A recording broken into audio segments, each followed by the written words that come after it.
Never did I anticipate that a simple knock on my front door would transform my perception of self. On that tranquil Thursday morning, the house seemed to stretch endlessly, while the clock's ticking resonated with an almost deafening clarity. Having just completed the task of sweeping the back porch, I found myself pondering the choice between brewing a comforting cup of tea or tackling the long-overdue organization of the old craft closet when the doorbell chimed unexpectedly. Surprise was the last thing on my mind. As I opened it, there he stood, Ethan, my closest companion to Olivia's younger sibling. Her significantly younger brother, I must mention, at the age of 18, has just graduated. That an uncomfortable phase in life where one is recognized as an adult, yet still navigating the complexities of existence with uncertainty. It had been some time since our last encounter, perhaps back during Thanksgiving, when he was still a gangly figure, adorned with acne and a wild mane of hair. Yet now he appeared transformed, taller, broader, and more sharply defined. His hair had been neatly trimmed, and an unusual calmness enveloped his features. "Hello, Eleanor," he greeted, his smile a blend of apprehension and genuine warmth. "I hope this doesn't come off as strange," Olivia remarked, suggesting you might be of assistance. A smile graced my lips, even as a hint of confusion lingered in my mind. "Assistance with what is it, dear?" He adjusted his stance, lifting a manila folder, its edges frayed as if it had borne the weight of his grip for an eternity. "I'm submitting my application to the community college," he remarked. "They want a personal essay, and I'm terrible at writing," Olivia said. "You used to teach English." I chuckled quietly and moved aside. "Accustomed to. Occasionally, I find myself tutoring at the library." "Step inside. Let us examine this closely." He stepped through the door, and in an instant, my day took on an entirely new course. We gathered around my kitchen table. I offered him a glass of lemonade, but he politely declined. With a steaming cup of coffee in hand, he deftly slid the folder across the table. His fingers quivered ever so slightly. "It's about my mother," he murmured, his voice now barely above a whisper. "She left us last year, and they suggested I pen something heartfelt. Yet each time I attempt it, I find myself at a loss for where to begin." A glimmer of something danced in his eyes. Heartache, uncertainty, perhaps a touch of embarrassment. And my heart ached for him. As I unsealed the folder, my eyes fell upon the hasty scrawl he had left behind. Fragments and snippets, a few sentences here and there, yet lacking any true form. Yet I sense the narrative concealed within those words. A tale unfolds of a boy clinging to the tender embrace of his mother's love, even as he ventures into the chilling unknown that lies ahead. "I believe I can assist," I replied softly. "However, I won't be penning it on your behalf. You will craft it, and I shall assist you in discovering the perfect tone." His shoulders drooped, a palpable sense of relief washing over him. "That is all I require." In the ensuing hours, I posed a series of questions to him. I managed to engage him in conversation. At what moment did he sense the deepest connection with her? Which memory brought a smile to his face? Which moment did he long to relive? He shared tales of how she would hum softly as she folded the laundry. She crafted the most dreadful spaghetti, yet every birthday, she was unwavering in her determination to serve it. How she would gently rub his back during sleepless nights, even when he was 15 and towered over her. I observed the transformation of his expression as he spoke. His voice would tremble, followed by a burst of laughter. It possessed a certain rawness, an undeniable honesty that resonated deeply. It was as if I were in the presence of two Ethans, the boy and the young man, each grappling with the myriad challenges that life was hurling their way. I found myself smiling more than usual. Perhaps I was simply experiencing a sense of nurturing instinct. Perhaps I am uncertain. It had been ages since someone had sat across from me in such a way, truly needing me not for mundane tasks like moving furniture or baking cookies for a church event, but for my thoughts, my essence, my very presence. As the sun started to sink beneath the trees, we had crafted a robust outline. He possessed pages adorned with hasty scrawls and a subtle sense of pride swelling within him. "You're quite skilled at this," he remarked unexpectedly, gazing at me with a depth that suggested more than mere thankfulness. "Really good. I've had a lot of years to get decent at it," I said with a chuckle. "No, it's more than that. You listen." He said it in a way that made me pause, as if it wasn't just about the essay anymore. I looked at him and saw the boy who had once run around Olivia's backyard with dirt on his knees. But now I also saw a young man, one with pain, tenderness, curiosity. I wasn't sure how to feel about that realization. I cleared my throat. "Well, come back tomorrow and we'll turn those notes into a first draft." He smiled and nodded. "I'd like that." After he left, I lingered by the window longer than I would care to confess, observing his car as it disappeared from view, contemplating the peculiar little spark that had ignited within me. I reassured myself it was merely a motherly instinct, a teacher's pride. Yet, there was something more, something comforting yet disquieting, and I found myself at a loss for how to navigate it. But one certainty emerged from the haze. I was eagerly anticipating tomorrow. He arrived the following afternoon, precisely on time past, and he approached, a fresh notebook in hand, the manila folder cradled as if it contained something sacred. His stride was steadier, more purposeful. He greeted me with that familiar soft smile, and for a fleeting moment, the air between us felt suspended, reminiscent of the calm before a summer storm. I had spent the morning baking, a blend of distraction and tradition. Teaching always stirred that impulse within me. I placed a plate of banana bread on the table and gestured for him to take a seat. "You didn't have to bake," he remarked, a hint of surprise in his voice.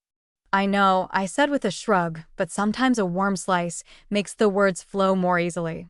He grinned and took a bite. Then we got to work. The words flowed more freely this time. We spread his notes across the table, rearranging, highlighting, gently weaving memories together with meaning. I guided him, but he was the one pouring his heart onto the page. The story of a boy growing up too fast after losing his mother, of trying to hold on to her through the smallest things.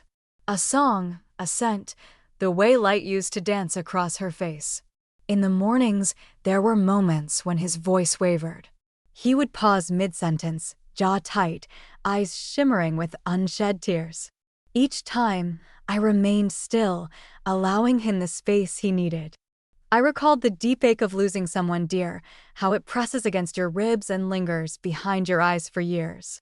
At one point, after a particularly poignant memory, he leaned back and exhaled slowly. "Sorry," he murmured. "Don't be," I replied. "This is the work. True writing always carries a bit of pain." He met my gaze then, truly seeing me. "You're not like most adults," he said. "Talk to," he said. "You don't treat me like I'm a kid." I smiled at that. "Well, perhaps it's because I don't feel like a grown-up half the time either." He laughed. Then silence enveloped the room, but not the awkward kind. It was the kind that allows emotions to settle deep within. As the afternoon unfolded, the words on his page transformed into something beautiful, honest, and sharp. He read part of it aloud to me, his voice gaining confidence with each paragraph. I found myself leaning in, captivated by the rhythm of his sentences flowed, carrying the swell of his emotion. "You are doing it," I whispered as he concluded. He turned to me, his gaze gentle. "Because of you." And once more, that warmth blossomed softly in the space that lay between us. I rose to replenish our glasses, but as I moved past him, his fingers brushed my wrist ever so gently, a touch that halted me in my tracks. "I truly enjoy being here," he remarked. "It feels safe." The contact was fleeting, yet my skin buzzed where his fingers had lingered. I nodded slowly, my mind a whirlpool of uncertainty, grappling for the right words to express my thoughts. He was 18, merely a boy, in truth, and I was at 61. I carry with me a tapestry woven from tales of both triumph and heartache, my body a constant reminder of the passage of time. Yet an undeniable presence was quietly blossoming in the shadows of these afternoons. "You are welcome here," I finally declared. "Anytime." As he departed later that evening, I found myself at the door once more, observing him fade into the dwindling twilight. The way he gazed at me lingered in my thoughts, an unshakable impression that refused to fade. Open and unafraid, as if he perceived something beyond just an older woman assisting him with an essay, as if he recognized a person, a soul. I settled onto the couch, cradling a cup of tea, a gentle warmth enveloping the heart, stirring in a quiet confusion. Years had slipped by since anyone had regarded me with such intensity, years since I had allowed myself to be truly visible, and I found myself caught in a web of conflicting emotions, guilt and gratitude intertwining in a delicate dance.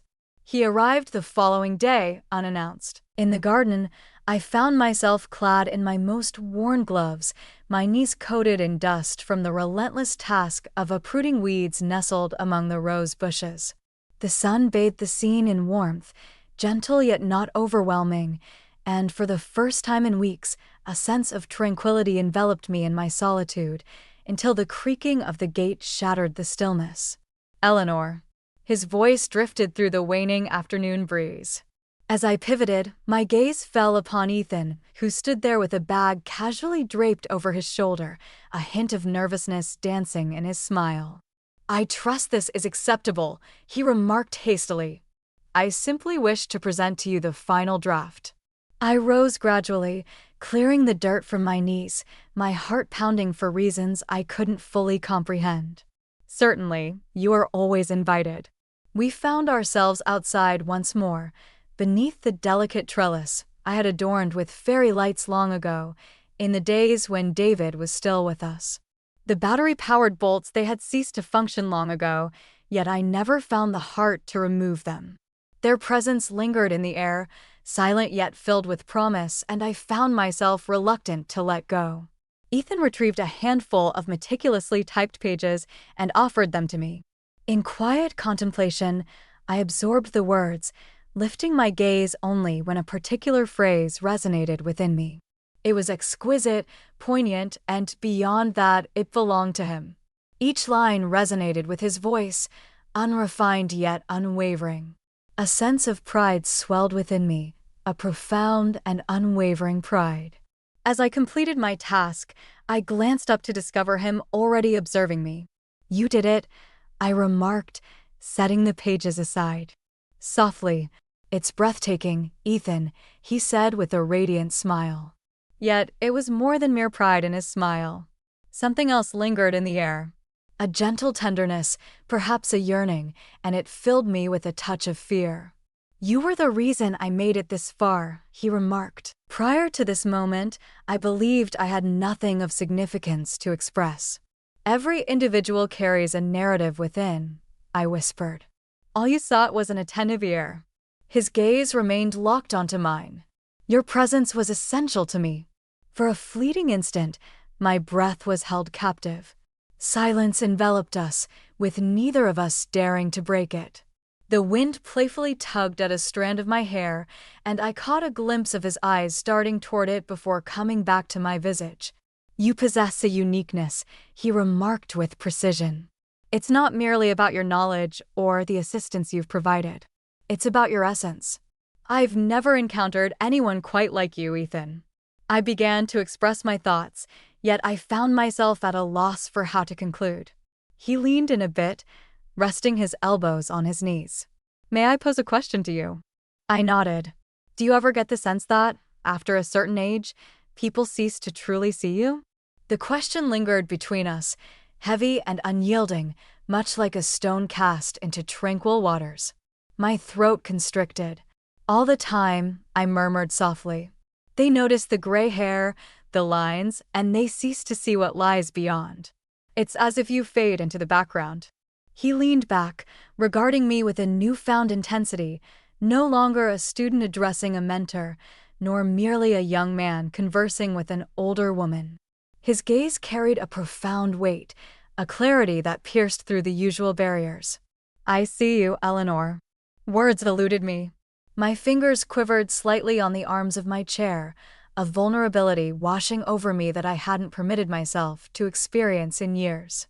It wasn't solely his words that struck me, it was the purity behind them, the sincerity, the unexpected honesty that resonated deeply. Someone half my age. I don't want to cross a line, he added quickly. I just needed you to know. We sat like that for a long time, the air between us thick with a tension that felt neither dangerous nor unwelcome, but rather intimate and honest. When he stood to leave, I accompanied him to the gate.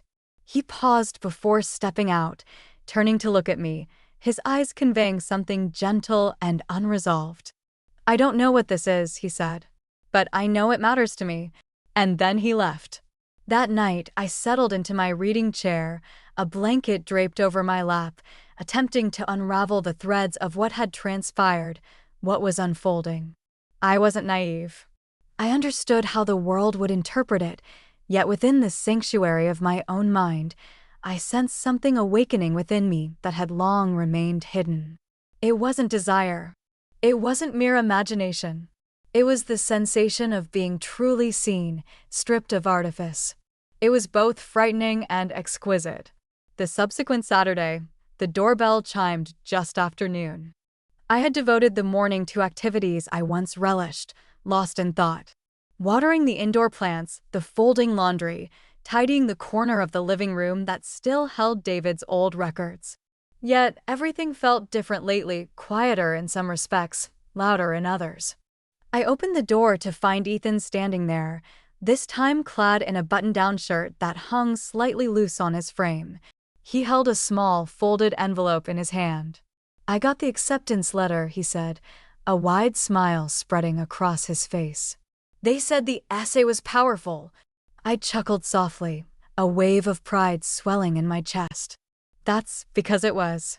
He extended the envelope toward me, a gesture laden with significance, and I examined it closely while shifting to allow him entry. We lingered in the living room, the afternoon sun casting a warm glow over the polished hardwood floor. Would you like something to drink? I inquired, my gaze shifting toward the kitchen. Actually, he replied softly, halting my movement. Can we talk first? There was a gravity in his tone, not oppressive, but intentional. I turned back and nodded, inviting him to take a seat. We both sank into the couch, maintaining a comfortable space between us, though something whispered to me that the distance between us had shifted from tangible to merely symbolic. He leaned forward once more, elbows resting on his knees, mirroring his posture from the other day, his fingers nervously toying with the hem of his sleeve. I've been reflecting a lot since that day in the garden, he began, contemplating my words, my feelings. I swallowed, my throat parched. Ethan, no. Please, let me express this just once. You don't have to respond if you don't wish to. I clasped my hands in my lap and waited. I understand how this must appear, how it must sound. But I need you to grasp this. Hasn't been a trivial pursuit for me. I didn't arrive here merely to craft a commendable paper. I came here and discovered something I hadn't realized I was missing. You. My heart raced. There was a sensation in my chest that was both exhilarating and daunting. He wasn't mistaken about the appearance of it all. Yet within these walls, in this moment, it felt right. It felt genuine. He lifted his gaze to meet mine, eyes probing for understanding. You made me feel significant, as though I wasn't just a young soul still navigating the complexities of life. You listened when no one else would. You regarded me without a trace of judgment. You recognized the person I aspire to be. I allowed the silence to linger for a few moments before I spoke. I never anticipated any of this, I murmured. I convinced myself I was merely offering assistance. I hesitated to acknowledge how much I anticipated each visit or the warmth that enveloped me when you regarded me in that way. His expression transformed. Hope mingled with uncertainty. So, it's not just me. I offered a faint smile. It's not just you. He reached out then, slowly, granting me every opportunity to pull away, yet I remained. His hand sought mine, tender, considerate. I sensed the roughness from his summer work at the hardware store, the firmness in his hold. We lingered in silence for a time. This quietude was not uncomfortable, rather, it brimmed with unspoken words. Finally, I turned to him and remarked, "Whatever this is, we must tread carefully, mindfully." I had experienced enough to understand how swiftly something delicate can become wild. He nodded. "I don't wish to spoil anything. I simply wish to understand you better. To be close to you." It lacked the flourish of a grand romantic declaration. It was straightforward, sincere. It settled within my heart more profoundly than any grand gesture ever could. We lingered through the afternoon, sharing moments of conversation and silence, simply enjoying each other's company. He assisted me in transferring a plant to a new pot. As we savored the remnants of the casserole, a moment of pure joy erupted between us, laughter spilling forth until tears glistened in our eyes. It was then that the cat, in a fit of mischief, leaped onto the counter, sending a spice jar tumbling to the floor. Though there was nothing to conceal, a transformation unfolded. As he departed that evening, he lingered at the portal. "I'm uncertain about what lies ahead," he remarked. "Yet, I find solace in the fact that it begins with you." And then he vanished. I lingered in that moment, a profound stillness enveloping me, as a gentle and exquisite sensation took root within my very being. The future remained a mystery to me. Perhaps it was merely a fleeting moment in time. Perhaps it was something extraordinary. Yet I had been witnessed, genuinely witnessed. In the act of being observed, I rediscovered the art of perceiving myself anew. Not as a woman beyond her prime, not as one slipping into obscurity, but as an individual still brimming with potential, of experiencing a profound sense of necessity, desire, and affection in ways I had never anticipated. And for the moment, that was